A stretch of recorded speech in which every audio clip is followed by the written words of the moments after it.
السلام علیکم ورحمت الله وبرکاتو. ټولو ملګرو ته سلامونه. امید لرم چې ښه به ملګرو ډېر ملګري چې کوم دی په واتساپ په فیسبوک میسنجر باندې میسیجونه کوي چې یاره د اویس کله قتل وشو نو د هغې نه پس بیا څه چل وشو. د هغه کوم مجرمان چې هغه د جیل آزاد شوي دي او هغې په انټرویو کې مختلف قسمه خبرې کړي دي. یاره کلي زموږ انویسټیګیشن کوو نو په هغه ټایم کې زموږ نه تاڼې والا چې کوم دی نوکونه ویستي دي په پلاسونو باندې وایي. نو د دې خبرې د اورېدو سره چې کوم دی د خلکو په دماغو کې داسې یو سرکلې تاو شو چې یاره په تانډه کې په انویسټیګیشن باندې نوکونه ویستل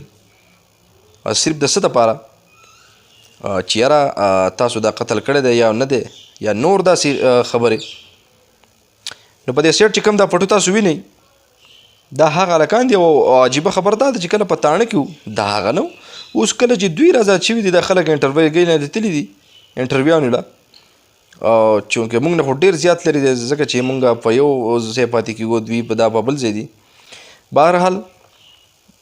چې یاره په تاڼې کې او چېرته هم داسې نشي کولی چې یاره په انویسټیګیشن کې دوی دا لګیا دي او زموږ سره دا چلو کو موږ دا چلو کو. نو دغه خبرې چې کوم دی روانې وې ملګرو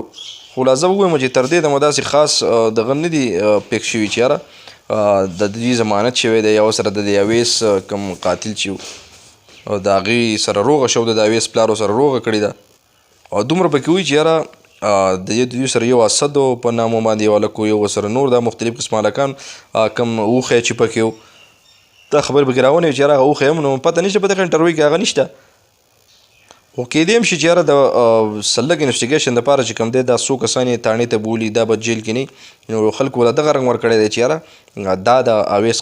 قاتلان دي او ضمانت یې وشو ریها شو د ریها نه پس د دوی دغه انټرویو دی چې یاره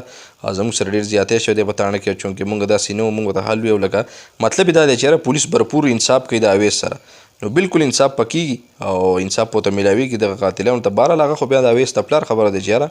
دا قاتلان معاف کوي او که دا عمر قید سزا چې څه پې هغه ورته سناو شوي هغه ورته دی په خپله هغې فیصله کوي چې یاره بس عمر به قید یا ورته جج صاحب وایي چې الله مګ بس پانسي کو پانسي کېږي به مختلف قسمه هغې باندې بیا د اویس پلار به چې کوم دی رضا ده. نو ټولو ملګرو له خوا څخه چې داسې نوي اپډیټ څه نه دي راغلي او انشاءالله که څه راغلو